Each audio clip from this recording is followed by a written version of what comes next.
Morning everybody.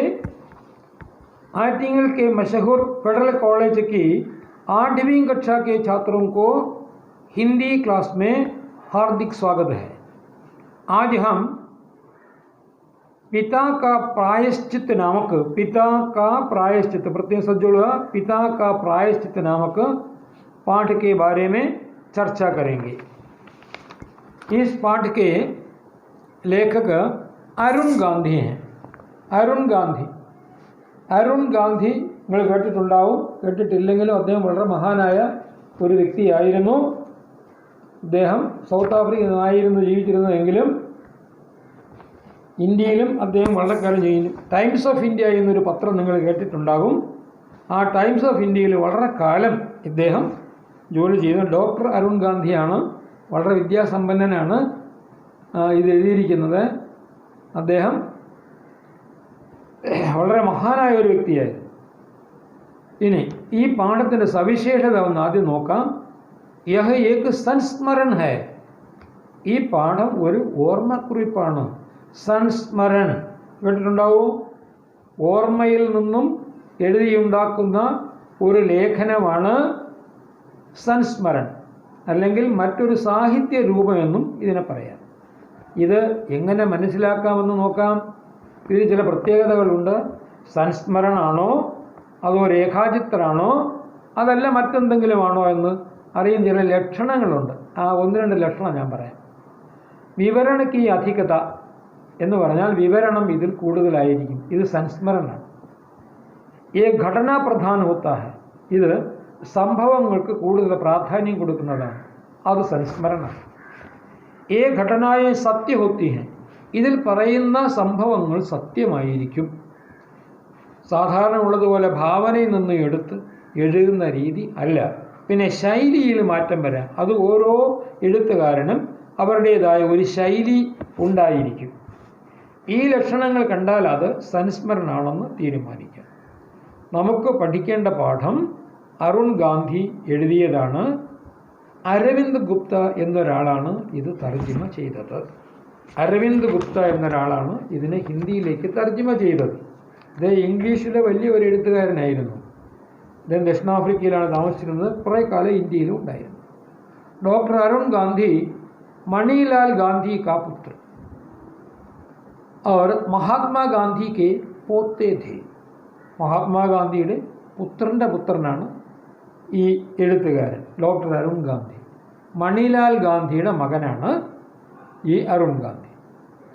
പുത്രൻ്റെ പുത്രൻ പോത്ത എന്ന് പറയും.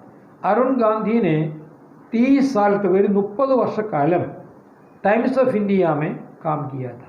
ബോംബെയിൽ ടൈംസ് ഓഫ് ഇന്ത്യയിൽ ജോലി ചെയ്തിട്ടുണ്ട്. ആപ്കി അനേക കിതാബേം പ്രകാശിച്ച് ധാരാളം പുസ്തകങ്ങൾ അദ്ദേഹം എഴുതിയിട്ടുണ്ട്, പബ്ലിഷ് ചെയ്തിട്ടുണ്ട്. MK ഗാന്ധി ഇൻസ്റ്റിറ്റ്യൂട്ട് കെ സംസ്ഥാപക് ഹൈ. ഇവിടെ MK ഗാന്ധി ഇൻസ്റ്റിറ്റ്യൂട്ട് എന്ന് വളരെ പ്രസിദ്ധമായ ഒരു ഇൻസ്റ്റിറ്റ്യൂട്ടുണ്ട്. അവിടെ പല വിഷയങ്ങൾ ഗാന്ധിയൻ സ്റ്റഡീസ്, മഹാത്മാഗാന്ധിയും അദ്ദേഹത്തിൻ്റെ ജീവിതചര്യയും അദ്ദേഹത്തിൻ്റെ എല്ലാ കാര്യങ്ങളെ കുറിച്ചുള്ള അഹിംസ ഉൾപ്പെടെയുള്ള കാര്യങ്ങളിൽ ഇവിടെ ശോധകാരി എന്ന് പറഞ്ഞ റിസർച്ച് നടക്കുന്നുണ്ട്. ശോധകാരി അത് ഇദ്ദേഹം സ്ഥാപിച്ചതാണ്. ഡോക്ടർ അരുൺ ഗാന്ധി മണിലാൽ ഗാന്ധിയുടെ പുത്രനും മഹാത്മാഗാന്ധിയുടെ പൗത്രനുമാണ്. അദ്ദേഹം 30 വർഷത്തോളം ടൈംസ് ഓഫ് ഇന്ത്യയിൽ ജോലി ചെയ്തു. അദ്ദേഹം വലിയ എഴുത്തുകാരനാണ്. ഇനി അഹിംസ എന്നതിനെക്കുറിച്ച്, അഹിംസ നിങ്ങൾ കേട്ടുകയാണ്, അതിനെക്കുറിച്ചാണ് ഇതിൽ പ്രധാനമായും പറയുന്നത്. ഇനി നമുക്ക് പാഠത്തിലേക്ക് വരാം. പ്രായശ്ചിത്തം എന്നൊരു വാക്ക് ഇതിൽ വന്നിട്ടുണ്ട്. എന്താണ് പ്രായശ്ചിത്തം? പിതാക്ക പ്രായശ്ചിത്തം എന്നാണ് പറയുന്നത്. പ്രായശ്ചിത്തം എന്നാൽ ഏതെങ്കിലും ഒരു തെറ്റ് ചെയ്താൽ, എന്തെങ്കിലും ഒരു തെറ്റ് നമ്മൾ ചെയ്താൽ, തെറ്റാണെന്ന് ബോധ്യപ്പെട്ടാൽ നമുക്ക് മനസ്സിലൊരു ഗ്ലാനി, ഒരു പ്രയാസം ഉണ്ടാകും. ചെയ്തത് തെറ്റായിപ്പോയി, ചെയ്യേണ്ടിയില്ലായിരുന്നു എന്ന തോന്നൽ. അതിൽ നിന്ന് രക്ഷ നേടാനുള്ള ഒരു മാർഗമാണ് പ്രായശ്ചിത്തം. പശ്ചാത്തപിക്കുക, പ്രായശ്ചിത്തം ചെയ്യുക എന്നാണ്. അതുകൊണ്ട് നമുക്ക് ഒരാശ്വാസം കിട്ടും. ഇനി ശ്രദ്ധിച്ച് വായിക്കണം. ഞാനും വായിച്ചു തരാം. ഉസ് സമയ മൈ 16 ബറസ് കാ ഥാ. പറയാണ്, ഈ എഴുതുന്ന സമയം എനിക്ക് ഒരു 16 വയസ്സുള്ള സമയത്തുള്ള കാര്യമാണ്. ഉസ് സമയ മൈ 16 बरस का था और अपने माता पिता के साथ दक्षिण अफ्रीका में डरबन से करीब 18 मील दूर एक आश्रम में रहता था. അദ്ദേഹം എവിടെയാണ് താമസിക്കുന്നത് അറിയാമോ? ദക്ഷിണാഫ്രിക്കയിലാണ്. ആരോടൊപ്പമാണ്? മാതാപിതാക്കെ സാത്ത് ദക്ഷിണാഫ്രിക്കയിൽ ഡർബൻ എന്ന സ്ഥലത്ത് നിന്നും 18 മൈൽ അകലെയുള്ള ആശ്രമത്തിൽ അച്ഛനമ്മമാരോടൊപ്പമാണ് അദ്ദേഹം താമസിച്ചിരുന്നത്. ആശ്രം കോ മേരെ ദാദാജി മഹാത്മാഗാന്ധിനെ സ്ഥാപിത് കിയാ ഥാ. ഈ ആശ്രമം ഇവിടെ സ്ഥാപിച്ചത് ആരായിരുന്നു? ഈ ആശ്രമം അവിടെ സ്ഥാപിച്ചത് എൻ്റെ മുത്തച്ഛനായ മഹാത്മാഗാന്ധിയായിരുന്നു. ആശ്രം ദൂർ ദരാജ് കെ ഇലാഖെ മേം ഥാ. ഇത് ആശ്രമം എവിടെയായിരുന്നു? അടുത്തുമല്ല, ദൂർ ദരാജ് എന്താ, വളരെ ഉള്ളിലുള്ള ഒരു ഗ്രാമത്തിൽ, പട്ടണത്തിൽ നിന്നും വളരെ അകലെ, വളരെ ദൂരെയുള്ള സ്ഥലത്തായിരുന്നു ഈ ആശ്രമം. എന്നാൽ അവിടെ നിന്ന് പട്ടണത്തിൽ വരാൻ പ്രയാസമാണ്. സ്വന്തം വാഹനമൊക്കെ ഉണ്ടെങ്കിലേ പറ്റൂ. ആ സ്ഥലത്തിൻ്റെ പ്രത്യേകത, വഹാ ദൂർ ദൂർ തക്ക് ബസ് ഗന്നെ കെ ഖേത്ത് ഥേ. അവിടെ എന്തായിരുന്നു മുഖ്യ കൃഷി? ഗന്ന എന്ന് വെച്ചാൽ കരിമ്പ്, ഷുഗർ കെയിൻ ആയിരുന്നു അവിടുത്തെ മുഖ്യ കൃഷി. എങ്ങോട്ട് നോക്കിയാലും ദൂരെ സ്ഥലം വരെ, കണ്ണെത്തുന്നത് വരെ കരിമ്പിൻ തോട്ടങ്ങളാണ് കാണാനുള്ളത്. शहर से बहुत दूर रहने के कारण वहाँ हमारे कोई पड़ोसी नहीं थे. ഷഹർ പട്ടണത്തിൽ നിന്നും വളരെ ദൂരെ താമസിച്ചിരുന്നത് കൊണ്ട് ഞങ്ങൾക്ക് അവിടെ അയൽക്കാരും ഉണ്ടായിരുന്നില്ല. പടോസി അയൽക്കാർ. इसलिए मैं और मेरी 2 बहनें हमेशा शहर जाने के इंतजार में रहते थे. അക്കാരണത്താൽ ഞാനും എൻ്റെ 2 സഹോദരിമാരും എപ്പോഴും പട്ടണത്തിൽ പോകാനുള്ള അവസരം പ്രതീക്ഷിച്ചിരിക്കുമായിരുന്നു. പട്ടണത്തിൽ നിന്ന് പോകാനുള്ള അവസരം കിട്ടണേ എന്ന് പ്രാർത്ഥിക്കുമായിരുന്നാണ്, പ്രതീക്ഷിച്ചിരിക്കുമായിരുന്നു. ജിസ്സേ അഹം മിത്രോസെ മിൽ സകെ. അതുകൊണ്ടുള്ള പ്രയോജനം എന്താണ്? മിത്രോസെ മിൽ സകെ, നമ്മളെ സുഹൃത്തുക്കളെ കാണാം. അവർ സാധ്യഹി വഹാങ്കെ സിനിമാ ഘർ മേ ഫിൽമേൻ ദേഖ് സകെ. പിന്നെ സിനിമ കാണാം, തിയേറ്ററിൽ പോയി ഒരു സിനിമ കാണാം. ഇതാണ് ഞങ്ങളുടെ ആകർഷണം. അതുകൊണ്ട് പട്ടണത്തിൽ പോകാൻ വലിയ ആഗ്രഹമായിരുന്നു. ഏക് ദിൻ പിതാജീനെ മുജ്സെ കഹ. അങ്ങനെയിരിക്കെ ഒരു ദിവസം അച്ഛനോട് പറയുകയാണ്, कि मैं उन्हें कार से शहर ले जाऊं. എന്നെ കാറ് പട്ടണത്തിൽ കൊണ്ടുപോകണം. ഉൻകി വഹാ പൂരേ ദിൻകി ഏക്ക് മീറ്റിംഗ് थी. അദ്ദേഹത്തിന് അവിടെ വൈകുന്നത് വരെ ഒരു വർക്കുണ്ട്, പണിയുണ്ട്. എന്താണ്? മീറ്റിംഗ് നടക്കുകയാണ്. ആ മീറ്റിങ്ങിൽ പങ്കെടുക്കണം. മുझे ऐसे ही मौके की तलाश थी. എനിക്കാണെങ്കിലോ ഇങ്ങനെ ഒരു അവസരം കിട്ടണേ എന്ന് പ്രാർത്ഥിച്ചിരിക്കുമ്പോഴാണ് ഇങ്ങനെ കിട്ടിയത്. അതുകൊണ്ട് ക്യോങ്കി മൈ ഷഹർ ജാ രഹാ ഥാ. എന്തോ ഇത് സന്തോഷത്തിൻ്റെ കാരണം എന്താണ്? ഞാൻ പട്ടണത്തിൽ പോവുകയല്ലേ, അങ്ങനെ ഒരു അവസരം കാത്തിരിക്കുകയാണല്ലോ. മാനെ മുझे, അമ്മ വിവരം അറിഞ്ഞു. മാനെ മുझे സാമാൻ ലാനേക്ക് ഏക്ക് ലംബി ലിസ്റ്റ് ധമാതി. ഇതറിഞ്ഞ ഉടൻ തന്നെ അമ്മ ഒരു പേപ്പർ എടുത്ത് കുറേ കാര്യങ്ങളങ്ങ് എഴുതി താഴോട്ട്, വാങ്ങേണ്ട കാര്യങ്ങളാണ്, സാധനങ്ങളാണ്, ഒരു നീണ്ട ലിസ്റ്റ് തയ്യാറാക്കി എന്നെ ഏൽപ്പിച്ചു. ധമാതി ഷഹർ മേ മുझे പൂരാ ദിൻ ബിതാനാ ഥാ. അപ്പോൾ പകൽ മുഴുവനും ആ പട്ടണത്തിൽ എനിക്ക് ചിലവഴിക്കേണ്ടതുണ്ടല്ലോ. इसलिए पिताजी ने मुझसे वहाँ कई बकाया कामों को पूरा करने को कहा. അതുകൊണ്ട് അച്ഛൻ പറഞ്ഞു, അല്ലറ ചില്ലറ കാര്യങ്ങൾ, ബക്കായാക്കാം ബാക്കി ജോലി, അല്ലറ ചില്ലറ കാര്യങ്ങൾ ഒരുപാട് ചെയ്യാനുണ്ട് കേട്ടോ, നീ ആ പകൽ സമയം മുഴുവനും അത് ചെയ്യണം, മറ്റു ചില കാര്യങ്ങൾ കൂടി ചെയ്യാനുണ്ട് എന്ന് അച്ഛൻ പറഞ്ഞു. കാമോങ്കോ പൂരാ കർണേക്കോ കഹ ഇസ്മേ. അതിലൊന്നെന്താണ്? കാർ കി സർവീസിങ്. ഈ കാർ ഒന്ന് സർവീസ് ചെയ്യണം, അതിനെക്കൊണ്ട് ആ ഗാരേജിൽ കൊടുത്ത് ശരിയാക്കണം. ഭീ ഷാമിൽ ധി, അതും ഇസ്മേ കാർ കി സർവീസിങ് ഭി ഷാമിൽ ധി. അങ്ങനെ ഈ ജോലിയിൽ കാറിനെ ഒന്ന് സർവീസ് ചെയ്യുന്ന ജോലിയും കൂടി ഉൾപ്പെടുത്തിയിരുന്നു. അങ്ങനെ ഇദ്ദേഹം ടൗണിലേക്ക് പോവുകയാണ്. मैंने पिताजी को मीटिंग की जगह पर छोड़ा तो उन्होंने मुझे 5 बजे वहीं आ जाने को कहा. അങ്ങനെ ഞാൻ പിതാവിനെ തൻ്റെ മീറ്റിംഗ് സ്ഥലത്ത് കൊണ്ട് എത്തിച്ചു. ആ സ്ഥലത്ത് എത്തിച്ച ശേഷം അദ്ദേഹം അപ്പോൾ എന്നോട് പറഞ്ഞു, വൈകിട്ട് 5 മണിക്ക് വരണം, കൃത്യമായിട്ടും ഇവിടെ എത്തിയിരിക്കണം എന്ന് പറഞ്ഞു പിരിഞ്ഞു. बताए गए कामों को തന്ന ജോലികളെല്ലാം, പല ജോലിയും തന്നിരുന്നു, അതുപോലെ തന്നെ സാധനങ്ങൾ, വീട്ടു സാധനങ്ങൾ വാങ്ങിക്കുന്നതിനുള്ള ജോലി അതെല്ലാം കഴിഞ്ഞു. बताए गए कामों को फटाफट നിപട്ടാനെ കെ ബാദ്, ഫട്ടാഫട്ട് എന്നൊരു വാക്ക് വന്നിട്ടുണ്ട്, വളരെ പെട്ടെന്ന്, ഫട്ടാഫട്ട് ജൽദി എന്നർത്ഥം. തീർത്തതിന് പെട്ടെന്ന് തീർത്ത ശേഷം ഞാൻ സിനിമാ ഹാൾ, സിനിമാ ഘർ മേ ഘുസ് ഗയ, അടുത്ത് കണ്ട ഒരു സിനിമ തിയേറ്ററിൽ പോയി. ഒരു സിനിമ കണ്ടേക്കാമെന്നതാണ്. വഹാ ജോൺ ബെൻഗി ഏക്ക് ദിൽചസ്പ് ഫിലിം ദേഖ്തേ ദേഖ്തേ മുझे समय का बिल्कुल ध्यान नहीं रहा. ആ സിനിമ നല്ല രസകരമായ സിനിമയായിരുന്നു. അവിടെ ജോൺ ബെന്നിൻ്റെ രസകരമായ സിനിമ കണ്ടിരുന്നു പോയി, സമയം പോയത് അറിഞ്ഞില്ല. ധ്യാൻ നെഹി രഹ, അപ്പം സമയം പോയത് അറിഞ്ഞില്ല എന്നാണ്.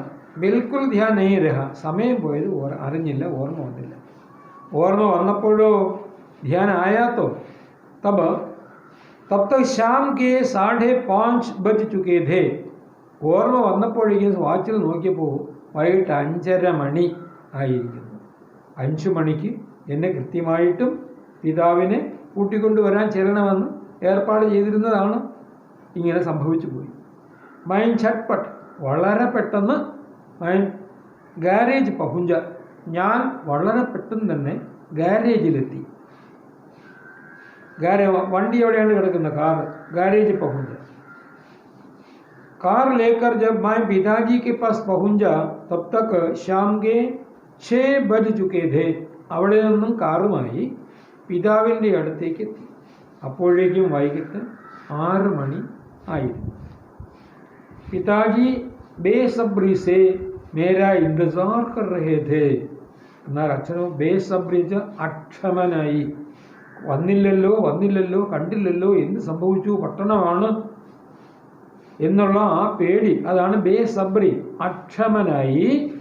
മേരാ ഇന്തസാർ കർ രഹേ ഥേ, എന്നെ പ്രതീക്ഷിച്ചിങ്ങനെ അങ്ങോട്ടും ഇങ്ങോട്ടും നടക്കുക. ഇന്തസാർ കർ രഹേ ഥേ, അച്ഛൻ അക്ഷമനായി എന്നെയും കാത്തു നിൽക്കുന്നതാണ് ഞാൻ കണ്ടത്. ഇന്തസാർ കർണ, പ്രതീക്ഷിക്കുക, കാത്തിരിക്കുക.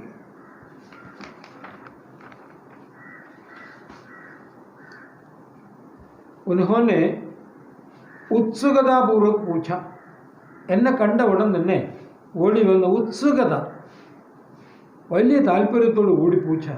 തും ലേറ്റ് ക്യോ ഹുവേ, തും ലേറ്റ് ക്യോ ഹുവേ, എന്താ താമസിച്ചത്, എന്താ കാരണം? उन्हें ये बताते हुए मुझे बहुत शर्म आई कि मैं जॉन बेन की एक पश्चिमी फिल्म देख रहा था. എന്നാൽ ജോൺ ബെന്നിൻ്റെ ഒരു പടിഞ്ഞാറൻ സിനിമ, ഇംഗ്ലീഷ് സിനിമ കണ്ടുകൊണ്ടിരിക്കുകയായിരുന്നു എന്ന് പറയുവാൻ എനിക്ക് ലജ്ജ തോന്നി. അപ്പോൾ കഹ് ദിയ കി കാർ തയ്യാർ നഹീ ഥി ഇസ്ലിയെ മുझे വഹാം ദേർ ഹോ ഗയി. അതുകൊണ്ട് ഞാൻ ചെറിയൊരു കള്ളമാണ് പറഞ്ഞത്.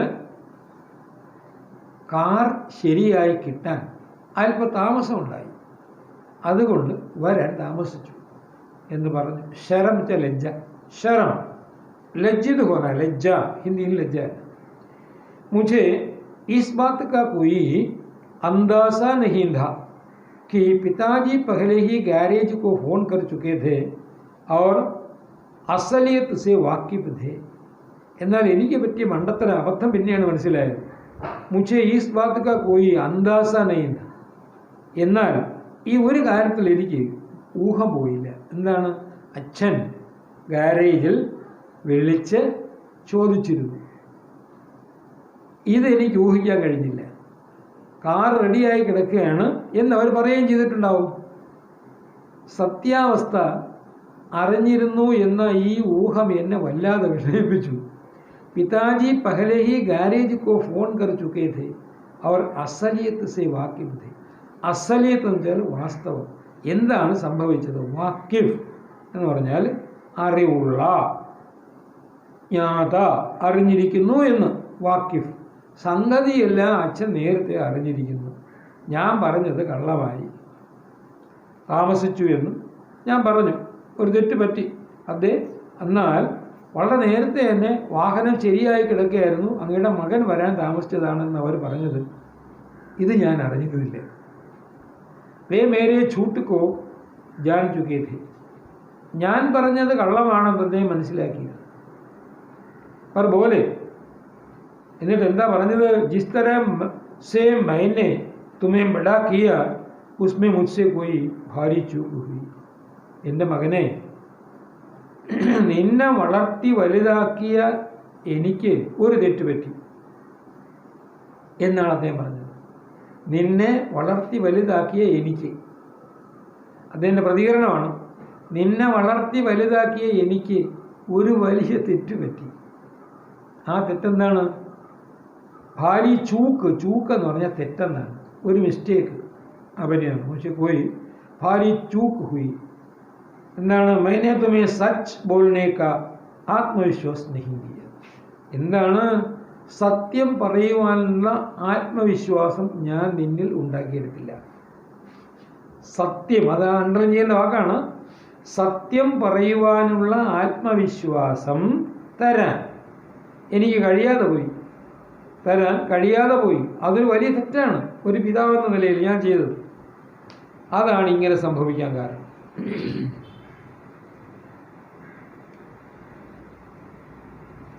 ഇതിൽ അടുത്തത് നോക്കിക്കൊള്ളുക. അപ്പം मैं घर तक की 18 मील की दूरी पैदल चलकर ही तय करूँगा. അതിനൊരു പ്രായശ്ചിത്തം ചെയ്യണം. എന്താണ് പ്രായശ്ചിത്തം? ഞാൻ ചെയ്ത തെറ്റല്ലേ എൻ്റെ മകൻ ഇങ്ങനെ സത്യം പറയാൻ കഴിയാതെ പോയത്. അതുകൊണ്ട് ഞാനൊരു പ്രായശ്ചിത്തം ചെയ്യാൻ ആഗ്രഹിക്കുന്നു.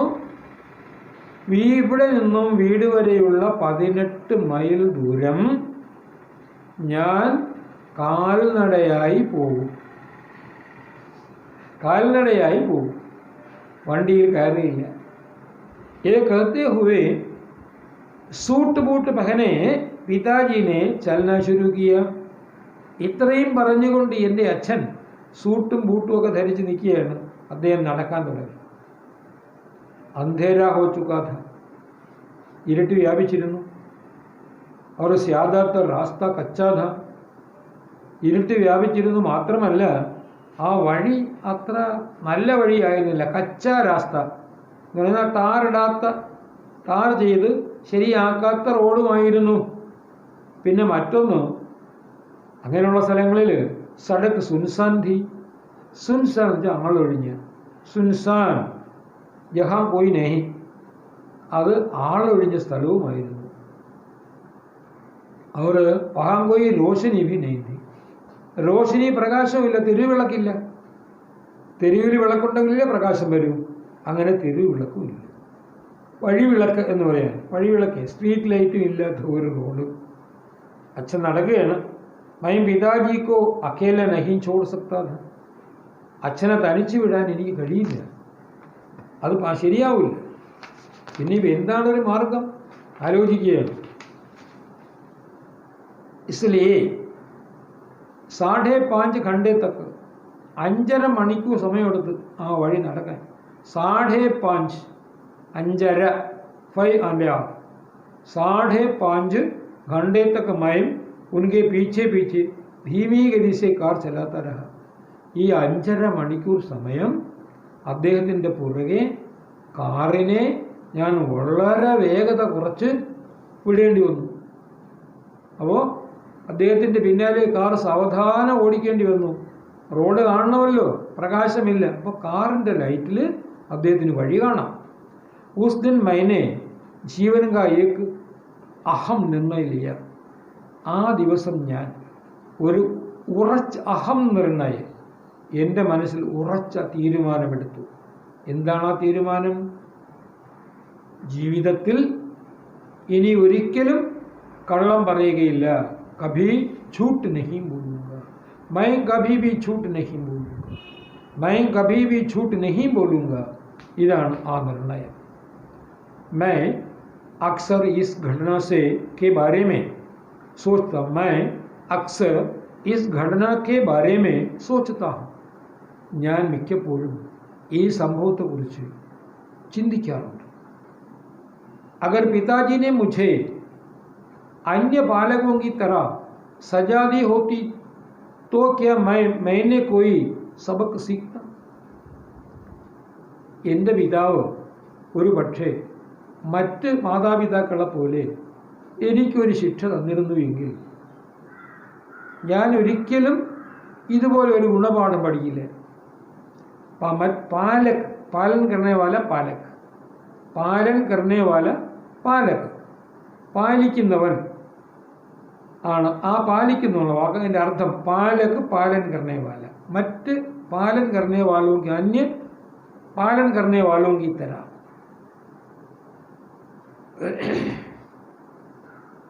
सजा रहने के बाद भी मैं शायद झूठ बोलने की अपनी आदत नहीं बदलती होती. ശിക്ഷ കിട്ടിയെന്നിരിക്കട്ടെ, ഞാൻ ആ ശിക്ഷ അനുഭവിക്കും. ആ അനുഭവിച്ച് കുറച്ച് കഴിയുമ്പോൾ ആ വേദനയൊന്ന് മാറും. എന്നാൽ കള്ളം പറയുന്ന ശീലം, ആദത്ത്, ശീലം മാറുകയില്ല. अതാണ് ഇവിടെ നടന്നത്. परंतु इस अहिंसक मार्ग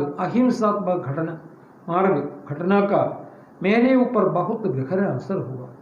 എന്നാൽ അഹിംസയിൽ അധിഷ്ഠിതമായ ഈ സംഭവം എന്ന ഈ ഒരു ശിക്ഷ എന്നെ വളരെയധികം സ്വാധീനിച്ചു. ഇത് मुझे लगता है जैसे ये घटना कल ही घटी हो. ഈ സംഭവം ഇന്നലെ നടന്നതായിട്ടാണ് എനിക്ക് തോന്നുന്നത് ഇപ്പോൾ.